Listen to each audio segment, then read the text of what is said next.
Hello and a very warm welcome to all of you in this special session on criminal procedure code.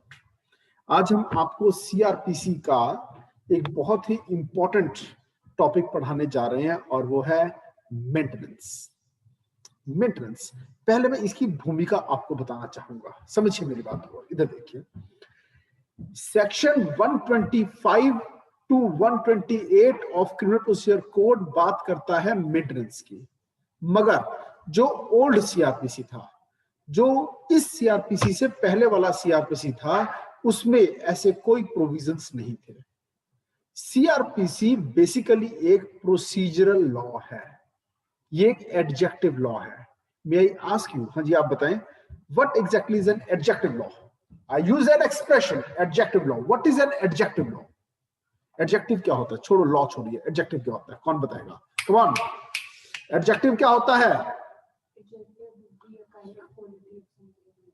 Adjective वो words हैं जो noun या pronoun की quality बताते हैं। तब लॉ के फील्ड में एडजेक्टिव लॉ क्या होता है?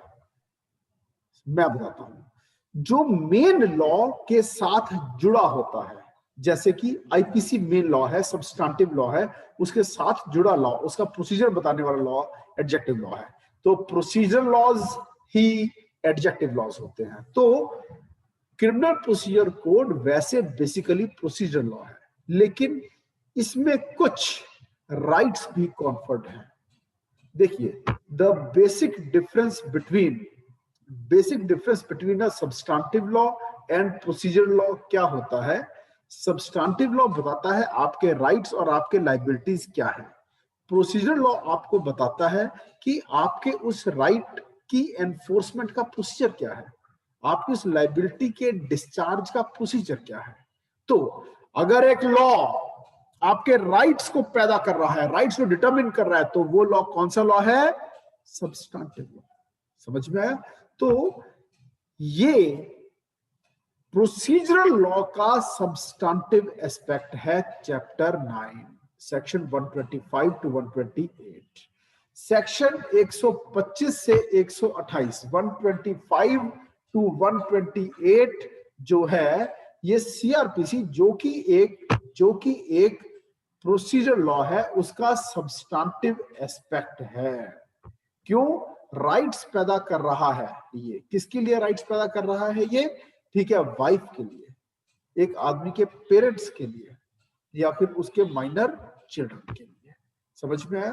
तो 125 is not purely procedural, it is substantive. और सीआरपीसी के जो प्रोसीजर और भी कई एस्पेक्ट्स हैं, जो कि और भी कई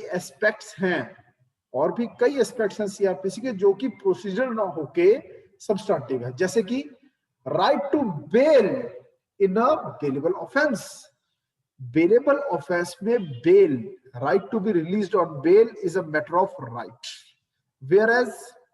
whereas नॉन बेलेबल ऑफेंस में release on bail is discretion of court. समझ में आया?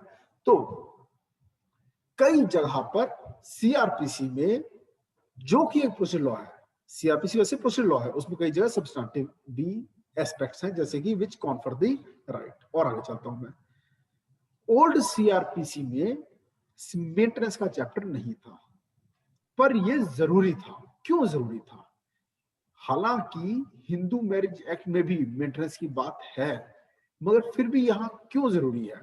ठीक है, क्योंकि ये स्पीडी मैकेनिज्म है, ठीक है जी, और इनएक्सपेंसिव मैकेनिज्म है। यहां पर सिविल सूट फाइल करने की जरूरत नहीं है, जल्दी और इजीली राहत मिलेगी। इस कारण से it was expedient, therefore it was added in the new CrPC, जो 1973 का सीआरपीसी है। ओके, और आगे चलते हैं हम। क्रिमिनल प्रोसीजर कोड का ये वो एस्पेक्ट है जो कई सामाजिक प्रॉब्लम्स पैदा ही ना हो इसलिए बनाया गया।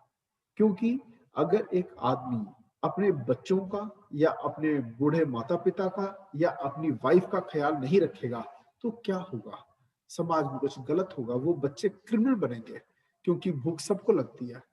एक भूखा बच्चा जो खुद शायद मेहनत करके कमा नहीं सकता, तो वो क्या करेगा? चोरी करेगा, ठगी करेगा, एक लेडी जो, क्योंकि बहुत बड़ा लेडीज का सेगमेंट ऐसा है भारत में वुमेन में जो कि इलिटरेट है, ठीक है, जिनको अच्छी जॉब्स नहीं मिल पाती हैं, अगर भूख उनको लगी, उनकी भी जरूरतें हैं रोटी कपड़ा मकान की, उसका पूरा करने के लिए फिर या तो क्राइम होगा, प्रोस्टिट्यूशन बढ़ेगी, या किसी भी और तरह के एंटी सोशल एक्टिविटीज को बढ़ावा मिलेगा। और कभी किसी की बेकदरी या दुर्गति होती है, पेरेंट्स से दुर्गति नहीं होनी चाहिए। तो ऐसी कई प्रॉब्लम्स को देखते हुए ये चैप्टर बनाया गया, कौन सा, मेंटेनेंस। अब मैं इसको एक डायग्राम के साथ आपको समझाऊंगा। ये देखिए, मैं आपके साथ अपनी शेयर करूंगा अपनी स्क्रीन को, ठीक है, और here is my screen in front of you. I hope you can see my screen now. Is it visible to all? ये प्रोसीड। ये देखिए, दिस इज सेक्शन 125 चैप्टर 9, और यहां इसकी आप हेडिंग को स्टडी कीजिए। ये हेडिंग क्या लिखी है? लिखी है order for maintenance of wives, children and parents. Clear? तो तीन चीजें आ गई इसमें, और वो कौन कौन सी तीन चीजें इसमें ऐड हुई हैं? Wives, children and parents. Okay, अब हम बेरट को पढ़ेंगे और डायग्रामेटिकली इसको समझेंगे और इसकी जजमेंट्स का एनालिसिस करेंगे। ओके, सबसे पहले हम स्टार्ट करते हैं यहां से। ये देखिए, यहां से 125 से, order for maintenance of wifes, children and parents, if any person having sufficient means. अब यहां पर ये वर्ड आ गया, हैविंग सफिशिएंट मीन्स, ठीक है, निग्लेक्ट्स और रिफ्यूजेस। एक अगली चीज आ गई, ये निग्लेक्ट्स और रिफ्यूजेस टू मेंटेन। किसको रिफ्यूज कर रहा है? His wife. कौन सी wife? Unable to maintain herself, यानी कि अगर एक wife able to maintain herself है तो उसको मेंटेनेंस नहीं मिलेगी। एक वाइफ खुद एक आईएएस ऑफिसर है तो क्या उसको मेंटेनेंस मिलेगी अपने पति से? नहीं मिलेगी, ठीक है। हिज लेजिटिमेट और इलेजिटिमेट माइनर चाइल्ड। अब ये देखिए, यहां पर ये वर्ड यूज हुआ है इलेजिटिमेट, नाजायज औलाद, ठीक है, whether married or not, unable to maintain itself. अब तीन बातें होगी। पहली बात माइनर चाइल्ड, ठीक है, दूसरा मैरिड और नॉट, तीसरा अनेबल टू मेंटेन इटसेल्फ। मगर माइनर चाइल्ड में भी अगर दो बातें हैं, लेजिटिमेट और इलेजिटिमेट। अब वाइफ के केस में अगर हम बात करें, क्या एक इलेजिटिमेट वाइफ जो है, ठीक है, क्या वो भी मेंटेनेंस क्लेम कर सकती है? मान लो एक हस्बैंड है, हस्बैंड नंबर 1, ये है वाइफ उसकी। इस हस्बैंड का किसी एक गर्ल के साथ अफेयर चल रहा है, ये छुप छुप कर मिलते हैं, ओके, और 5 साल से डेटिंग कर रहे हैं। बाद में इस हस्बैंड ने अपनी इस गर्लफ्रेंड से मिलना बंद कर दिया, ठीक है, ये उसको खर्चे के पैसे भी दिया करता था, वो भी इसने देने बंद कर दिए। अब क्या ये गर्ल जो है इस मैन से मेंटेनेंस क्लेम कर सकती है? आंसर इज नो, ठीक है। अब इसने एक और लड़की से शादी कर ली, या फिर चलो इसी लड़की से शादी कर ली, और ये बन गई वाइफ नंबर 2, ठीक है जी। और पहले ये इस लड़की से छुप छुप कर मिलता था क्योंकि he was a married man, ठीक है। इस लड़की को शादी के पहले से पता था कि this man is already married, और ये सेकंड वाइफ बन गई, और ये हिंदू है, ठीक है, और second marriage was not allowed. तो this is bigamy, this is bigamy. अब क्या ये सेकंड वाइफ मेंटेनेंस क्लेम कर सकती है? नहीं कर सकती, नहीं कर सकती। क्यों? सेकंड मैरिज ही नल एंड वॉइड है। ये लेडी जो है इलेजिटिमेट वाइफ की तरह बन गई। अब ये देखो, इलेजिटिमेट वर्ड यहां लिखा, मगर यहां इलेजिटिमेट वर्ड नहीं लिखा। जैसे यहां पर माइनर चाइल्ड से पहले लिखा लेजिटिमेट और इलेजिटिमेट, यहां भी लिखा जा सकता था लेजिटिमेट और इलेजिटिमेट वाइफ। क्यों नहीं लिखा? क्योंकि इंटेंशन ऑफ द लेजिस्लेचर यहां से क्लियर हो जाता है कि लॉ प्रोटेक्ट करना चाहता है केवल लेजिटिमेट वाइफ को, ना कि इलेजिटिमेट वाइफ को। If wife who is unaware of the fact that the person was already married. अब इसमें एक केस आया जिसमें देयर वाज अ विडो, ठीक है, there was a widow, she had a child also, और उसको एक मैन अप्रोच करता है और कहता है I want to marry you, और ये विडो ने उससे शादी कर ली। इस मैन ने ही ड्यूप्ड दैट वुमन, इसे नहीं बताया कि वो पहले से मैरिड है, धोखा दिया इस आदमी ने। मैं यहाँ पर एक और डॉक्यूमेंट ओपन कर देता हूँ, ये लीजिए, आपके लिए आसान हो जाएगा मुझसे डिस्कशन करना। ये लीजिए, ये देखिए। अब हुआ क्या, ये एक विडो है, ठीक है जी, और इसका एक चाइल्ड है, ठीक है। एक मैन इसको अप्रोच करता है और दोनों फ्रेंड्स बन जाते हैं, और फिर उसके बाद इनके बीच में मैरिज हो जाती है। मैरिज के बाद इस मैन की जो फर्स्ट वाइफ है उसको पता चल जाता है, वो गांव में रहा करती थी, उसको पता चल गया कि मेरे पति ने किसी और से भी शादी कर ली है, और ये जाती है किसके पास, इस विडो लेडी के पास। अब अभी तक ये अपने आप को लीगली वेडिड वाइफ मान रही थी ये विडो, लेकिन जब फर्स्ट वाइफ आ गई तो पता चला मैं तो इसकी सेकंड वाइफ हूं। अब धोखा हो गया इस विडो लेडी के साथ, ये रियल केस है, ठीक है जी। तो एक रॉन्ग कमिट किया है, एक रॉन्ग कमिट किया है। किसने कमिट किया है, उस मैन ने, उसने धोखे में रखा इस विडो लेडी को। तो this window lady, she asked for, she claimed maintenance under section 125, ठीक है जी। कोर्ट के सामने अब एक क्वेश्चन आया कि second marriage is null and void, the man was already married, but the jurisprudential question was, should a person be allowed to take advantage of his own wrong? गलत किसने किया, उस आदमी ने किया। क्या उसी को अपने ही गलत काम का फायदा लेने के लिए अलाउ किया जा सकता है? कम ऑन, आप जवाब दें, बच्चे जो सुन रहे हैं, फास्ट। रजत जवाब दो। रजत, नो सर, नहीं मिलेगी। रामनिवास, मिलेगी? रामनिवास है? नो सर, मैं कहता हूं मेट्रेस मिलेगी, मेट्रेस मिलेगी। रूल ये है, एक इंसान को अपने ही गलत काम का फायदा नहीं मिल सकता। गलत काम किसने किया, इस मैन ने किया, ठीक है जी। तो इसको इसी के रॉन्ग का एडवांटेज नहीं लेने दिया जाएगा, और मेट्रेस ग्रांट हो गई थी उस विडो को, ठीक है। ये एक डिसाइडेड केस है, ठीक है। ये देखिए, मैं इस केस का नाम है बादशाह वर्सेस उर्मिला बादशाह Godse.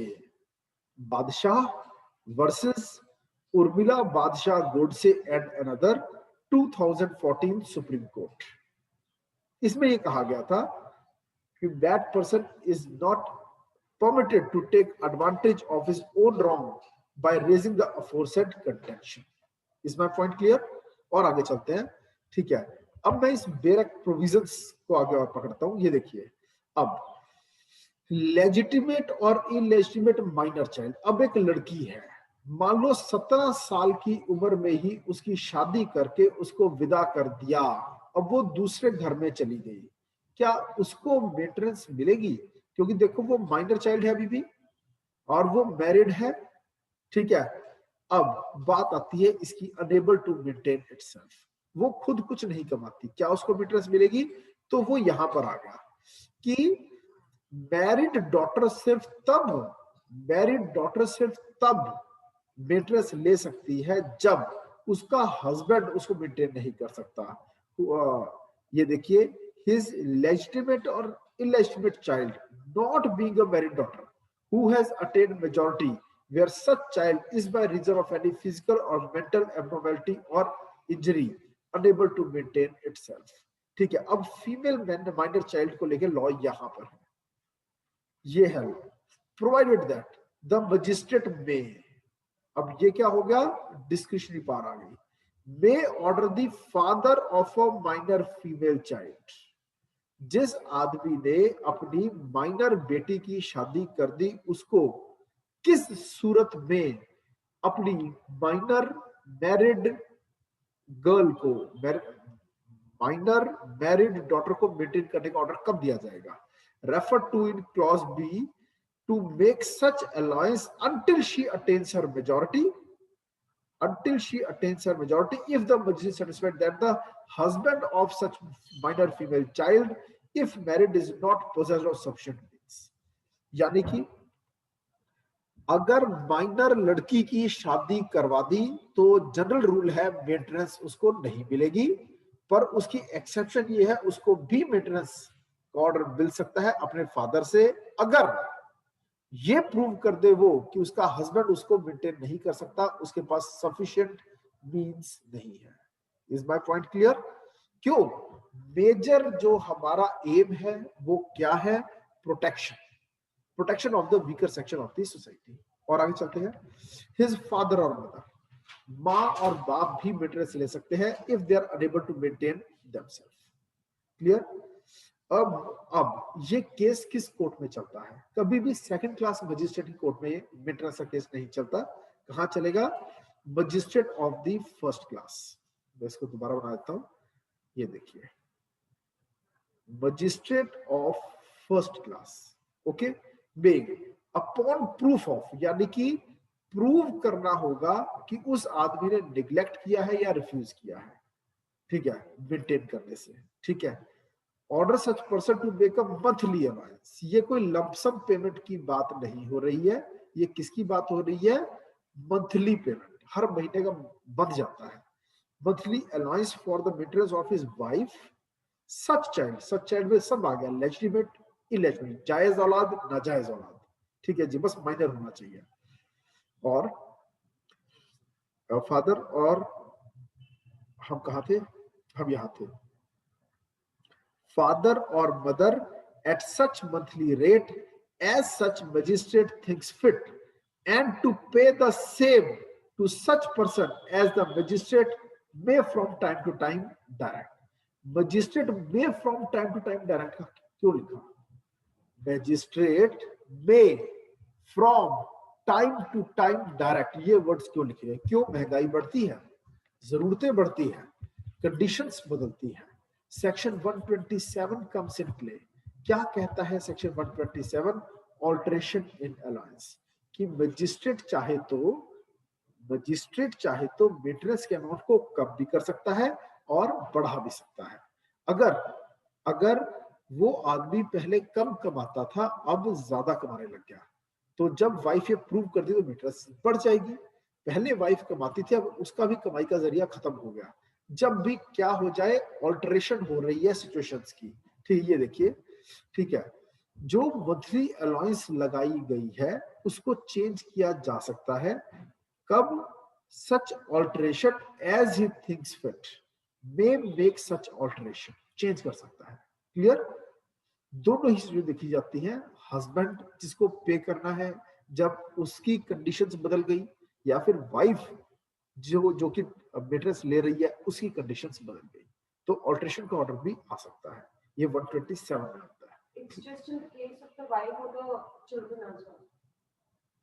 Wife of the children.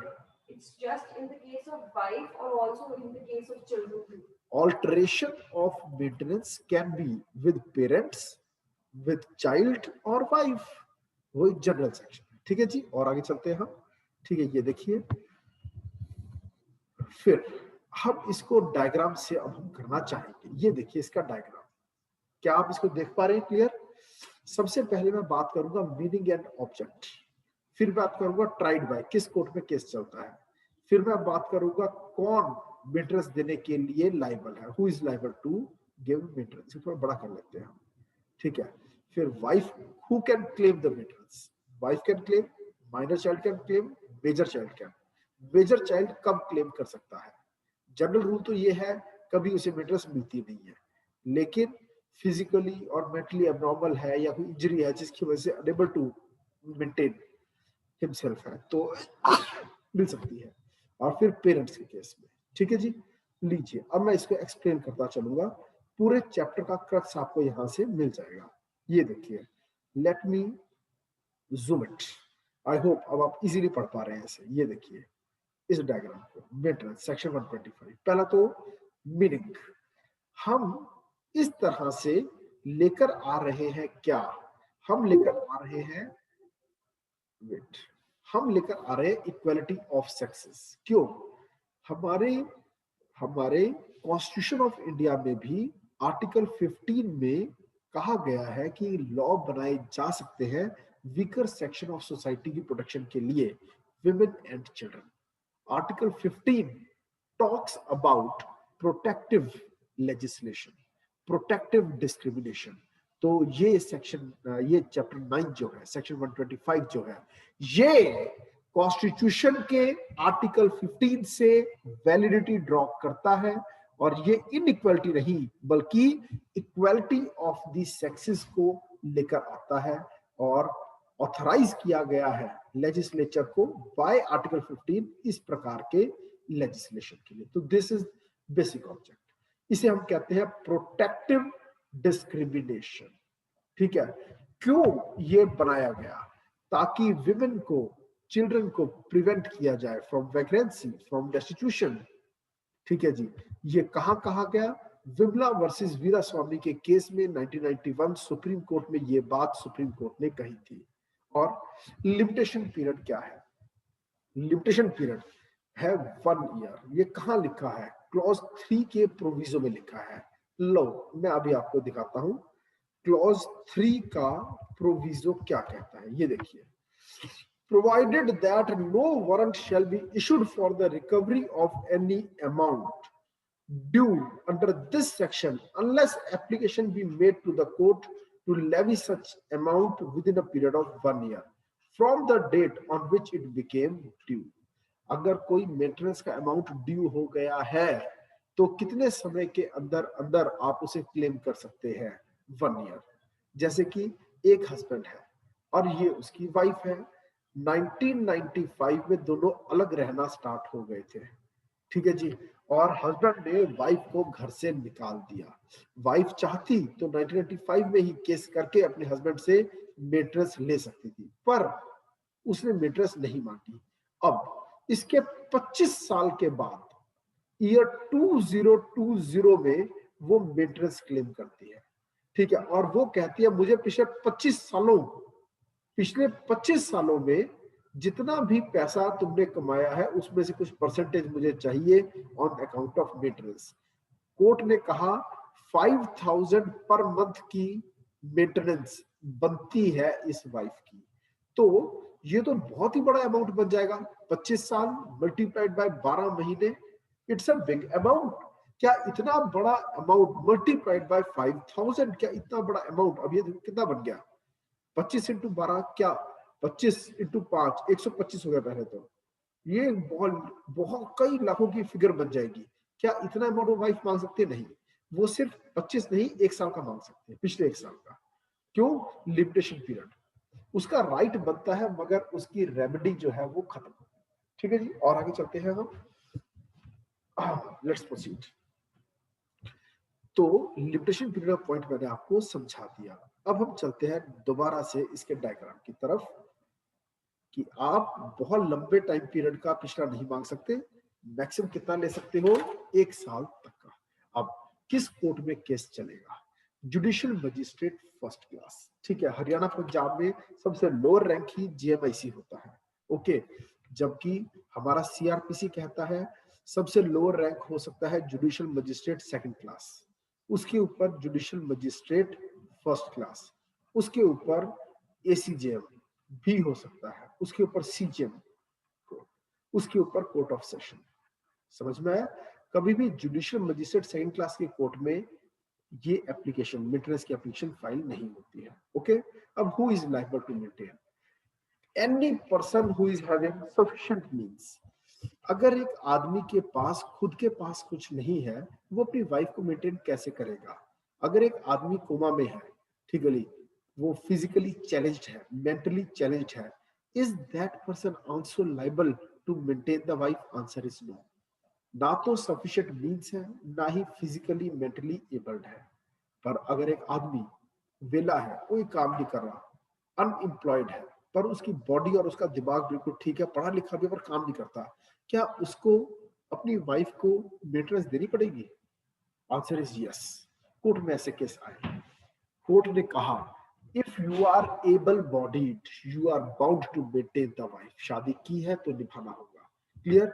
Any person who is having sufficient means and who is able bodied, ठीक है, एंड स्टिल ही निग्लेक्ट्स और रिफ्यूजेस टू मेंटेन, ठीक है, then he has to maintain. ये सुप्रीम कोर्ट का decision था। Case का नाम था बसंत कुमार वर्सेस सूरत कुमार। क्लियर? और आगे चलते हैं अब हम। नेक्स्ट पॉइंट आ रहा है कौन सा? हु कैन क्लेम, कौन मेंटेनेंस क्लेम कर सकता है। ठीक है, इसको हमने डिवाइड किया हुआ है कितने पार्ट्स में? 4 पार्ट्स में। हालांकि इसको 3 में होना चाहिए था, ठीक है, मैंने फिर इसको 3 के बजाय 4 में कर दिया। ठीक है जी, वाइफ, चिल्ड्रन और पेरेंट। मगर मैं चिल्ड्रन को 2 में डिवाइड कर दिया, माइनर और मेजर। पहले तो वाइफ पर बात करते हैं। वाइफ में जरूरी है lawfully wedded wife unable to maintain herself, and if the wife is not a lawfully wedded wife then she cannot claim maintenance, but it has some exceptions जो मैं थोड़ी देर में डिस्कस करूंगा। ठीक है, अगर एक मैरिज वॉइड मैरिज है under section 24-25 of Hindu marriage act, even then technically चाहे वो वॉइड मैरिज है, even then that wife can claim maintenance. अब अगर एक डाइवोर्स हो गया है, अब हस्बैंड वाइफ अलग हो गए हैं और हस्बैंड ने दूसरी शादी करा ली मगर वाइफ ने दूसरी शादी नहीं कराई, तब भी क्या ऐसी वाइफ को वाइफ माना जाएगा? एक मियां बीवी थे, डाइवोर्स हो गया, अलग अलग हो गए हैं, ठीक है, हस्बैंड जो है वो दूसरी शादी करा लेता है मगर वाइफ ने दूसरी शादी नहीं कराई, तो क्या ऐसी वाइफ को भी वाइफ ट्रीट किया जाएगा? यस, जब तक वो दूसरी शादी नहीं कर लेती। डाइवोर्स्ड बट नॉट रीमैरिड, ठीक है, उसको भी इसी में ट्रीट किया जाएगा। इसके लिए है एक्सप्लेनेशन बी। मैं दिखाता हूं आपको एक्सप्लेनेशन बी। ये देखिए बेरट में, here is the bare act. Wife includes a woman who has been divorced by or has obtained a divorce। या तो उसने मांगा या पति ने मांगा पर डिवोर्स हो गया, divorce from her husband and has not remarried. Clear? और माइनर चाइल्ड का यहाँ पे क्या मतलब है? Minor means a person who under the provisions of Indian Majority Act 1975 is deemed not to have attained his majority। तो minor word भी समझा दिया और वाइफ वर्ड का मतलब भी आपको समझा दिया गया है। चलिए आगे और आगे चलते हैं। नेक्स्ट, और ये देखिए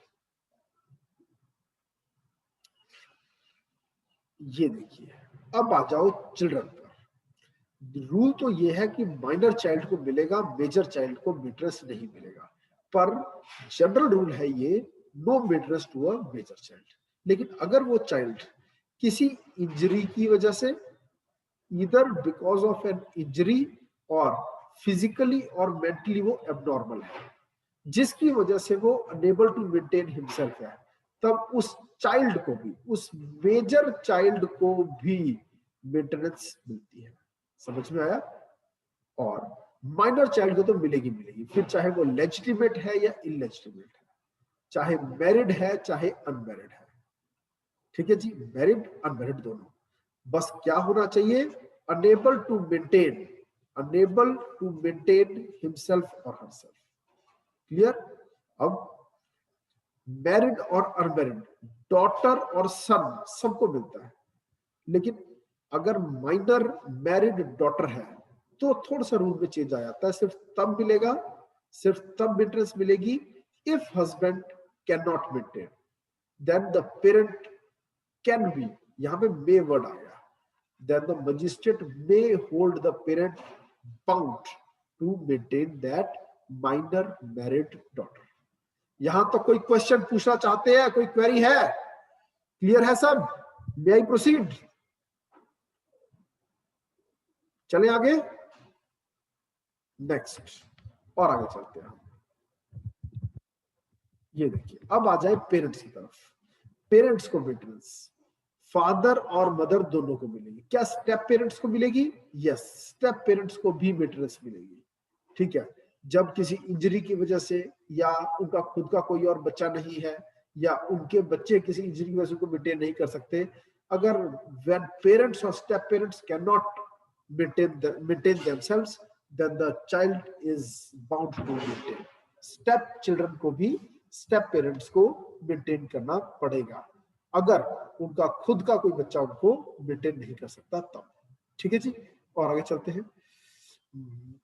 क्या क्या एक लेडी को, एक लड़की है, उसकी शादी हो गई, वो अपने ससुराल चली गई, क्या उसको भी अपने माँ बाप को, ठीक है, मायके में जो माँ बाप भी रह रहे हैं, भाई मेंटेन कर नहीं रहे या भाई अपाहिज हो गया, तो क्या मैरिड डॉटर को अपने पेरेंट्स को मेंटेन करना पड़ेगा? आंसर इज यस, करना पड़ेगा। ठीक है, और आगे चलते हैं। फिर आता है 125 क्लॉज 4, मगर इससे पहले मैं आपको बेरेट में से कुछ रीडिंग करवाना चाहूंगा। उसके सीधी सी बात है, सिर्फ उसको मेंटेनेंस देनी है जब उसके पास पैसे हो। अगर इफ अ पर्सन, क्योंकि देखिए हमारा जो स्टार्ट होता है डिस्कशन, वो कहां से स्टार्ट होता है, जो ओपनिंग लाइंस है वो यही है, having sufficient means. A person having sufficient means, if neglects, then he has to maintain. Sufficient means as if she has to earn. Even if she is not earning, but she is a lot of bank balance, जिसका interest आ रहा है उसको, वो भी earning मानी जाती है। समझ में आया? बैंक बैलेंस है जिससे उसको बहुत अच्छा इंटरेस्ट हर महीने आता है, क्योंकि rent, interest, profit, wages. If somebody is having income through rent or interest or profit or wages, चारों में से कोई एक इनकम भी है तो हम मानेंगे वो sufficient means है। जरूरी नहीं है कि उसी की नौकरी होनी जरूरी है। एक housewife having a lot of bank balance can be made bound to maintain the parents. Is my point clear? बस बात क्या होनी चाहिए? Person having sufficient means, still neglecting or refusing to maintain. Okay, और आगे चलते हैं हम। ठीक है, ये देखिए, अब ये दो प्रोविजोस इंपॉर्टेंट है। पहली चीज ये क्या है, जब मेंटेनेंस की प्रोसीडिंग्स चल रही होती है उस टाइम पर एक और एप्लीकेशन लेडीज लगाती हैं खास करके, और उसे कहते हैं कच्ची मेंटेनेंस लगवाना, कच्चा खर्चा बदला। कच्चा खर्चा दे बद जे ओ की होता है जी, समझो कि जब तक सभी सबूत देखे जाएंगे, इनकम का स्टेटस जाना जाएगा, इनकम टैक्स रिटर्न्स आएंगी, ठीक है, सारे बैंक स्टेटमेंट्स आएंगी, तब तक के लिए वो लेडी जिसको घर से बाहर निकाल दिया वो खाना कैसे खाएगी? वो बच्चा जिसको घर से बाहर निकाल दिया वो खाना कैसे खाएगा? तो इसके लिए क्या प्रावधान है, एक बार कच्ची मेंटेनेंस लग जाती है जो जनरली थोड़ी कम होती है, ठीक है, और बाद में उससे ज्यादा या उससे कम मेंटेनेंस अवार्ड की जाती है। ठीक है जी, ये पढ़िए। Provided further that the maintenance may, during the pendency of the proceeding regarding monthly allowance for the maintenance under this section, order such person to make a monthly allowance for the interim, word देखिए क्या use हुआ है, interim maintenance, समझ में आया? कच्ची maintenance of his wife or such child, father or mother, and the expenses of such proceeding which the magistrate considers reasonable, यानी with cost। इसको कॉस्ट वर्ड बोला जाता है, केस करने का खर्चा। कच्ची मेंटेनेंस प्लस कच्ची मेंटेनेंस लगवाने के लिए जो खर्चा आया है वो भी पति देगा या माँ बाप देंगे बच्चों को या बच्चा देगा माँ बाप को, जैसा भी केस है वो। Clear? and to pay the same to such person as the magistrate may from time to time direct। और कच्ची मेंटेनेंस बदल भी सकती है क्या? कच्ची मेंटेनेंस एक बार 2500 रुपये महीना शुरू हो गई, बाद में उसने कहा जी नहीं इस तीसरे में काम कर रहा है, काम चल रहा, खाना भी नहीं खाया जा रहा है, तो इसको बढ़ा के बाद में 3500 कर दिया, बाद में पक्की मेंटेनेंस लगी 5000 रुपये महीना। कैसा हो सकता है? कच्ची मेंटेनेंस का अमाउंट चेंज हो जाए? आंसर इज यस, क्योंकि क्या वर्ड्स आ गए, may from time to time direct. Okay, provide also that ये जो कच्ची मेंटेनेंस की जो एप्लीकेशन आप लगाते हो, जिसको आप इंटरिम मेंटेनेंस कहते हो, इसकी एप्लीकेशन आपको 60 डेज में डिसाइड करनी होती है, 2 महीने के अंदर अंदर। Provide also their application for the monthly allowance for the interim maintenance and expenses of proceeding, यानी कॉस्ट उसकी, under the second proviso shall as far as possible be disposed of within 60 days from the date of the service of notice of the application to serve। अब ये 60 days कहां से count होने शुरू होंगे? जिस दिन समन सर्व हो गए थे दूसरी पार्टी को। और ध्यान रहे, चाहे ये क्रिमिनल प्रोसीजर कोड है, मगर इसकी जो प्रोसीडिंग्स है वो सिविल नेचर होती है, ठीक है। नेक्स्ट, ये राइट भी एक सिविल राइट पैदा हो रहा है, मैं ये सब पढ़ा चुका हूं आपको, ठीक है जी। और आगे चलते हैं। ये मेंटेनेंस जो चालू होगी वो कब से चालू होगी? जब से केस लगाया गया तब से, या जिस दिन ऑर्डर आएगा तब से, ठीक है। ये देखो, any such allowance for the maintenance और interim maintenance and expensive proceeding shall be payable from the date of the order. तो जनरल रूल क्या है? From the date of order, और अब आ गई exception, if so ordered from the date of application, date of the application for maintenance or interim maintenance and expenses of proceeding as the case may be। समझो, cost और साथ में maintenance, general rule ये कहता है कि order से शुरू होगा, लेकिन अगर मजिस्ट्रेट को फैक्ट्स ऑफ द केस देख के लगता है कि ये फैसला दे देना चाहिए था पहले से, तो जिस दिन अप्लाई किया था उस दिन, या फिर जिस दिन अप्लाई किया था फॉर इंटरिम मेंटेनेंस उस दिन से भी मेंटेनेंस का ऑर्डर चालू हो सकता है। तो यहाँ डिस्क्रिशनरी पावर्स दे रखी है मजिस्ट्रेट को, ओके। फिर आते हैं हम क्लॉज 3 की तरफ। If any person so ordered fails without sufficient cause to comply with the order, अगर आदेश का पालन नहीं हुआ, कोर्ट ने कह दिया कि इस आदमी को 5,000 रुपया महीना अपनी वाइफ को देना है, और वो कहता मैं नहीं देता, करोगे क्या करोगे? तो क्या होगा? हर महीने के डिफॉल्ट के लिए उसको अंदर किया जा सकता है, पर मैक्सिमम कितने दिन अंदर रखा जा सकता है? 30 डेज। 30 डेज में अगला महीना शुरू हो गया, फिर से उसको अंदर रखा जा सकता है। समझ में आया? तो यानी जब मेंटेनेंस उसको देनी ही पड़ेगी। If any person so order fails without sufficient cause to comply with the order, any such magistrate may for every breach of the order. ये अब देखिए, every breach of the order यानी हर महीने का ऑर्डर है वो। जनवरी की नहीं दी तो 30 डेज के अंदर, ठीक है। फरवरी की नहीं दी फिर 30 डेज के अंदर। समझ में आया? Issue a warrant for levying the amount due in the manner provided for levying fines and may sentence such person for the whole और any part of each month's allowance for the maintenance और the interim maintenance and expense of proceeding as the case may be, remaining unpaid after the execution of the warrant to imprisonment for a term which may extend to 1 month। तो maximum period क्या है? 1 महीना। 1 महीने की maintenance ना देने के लिए 1 महीने तक अंदर रखा जा सकता है, अगले महीने की मेंटेनेंस ना दे फिर 1 महीना रखा जा सकता है। समझ में आया? और until payment if sooner made। is my point clear? और आगे चलते हैं, ठीक है। अब आता है, मैं अभी तक हमने जो डिस्कस किया है, वेट, क्लॉज 4 से मैं दूसरा करा दूंगा। Provide further that if such person offers to maintain his wife on condition of her living with him, अगर एक आदमी कहता है मैं तो अपनी वाइफ को अपने साथ रखने को तैयार हूं, वो ही नहीं मेरे साथ आके रहती, ठीक है, and she refuses to live, और वाइफ कहती मैंने रहना ही नहीं इसके साथ, तो इस बात को सीरियसली कंसीडर करेगी कोर्ट, गलत वाइफ है यहाँ। समझ में आया? वाइफ को प्रूव करना होगा वो ऐसी क्या कंडीशंस है, क्या सिचुएशंस है जिसकी वजह से मैं इसके साथ अब नहीं रह सकती। क्लियर?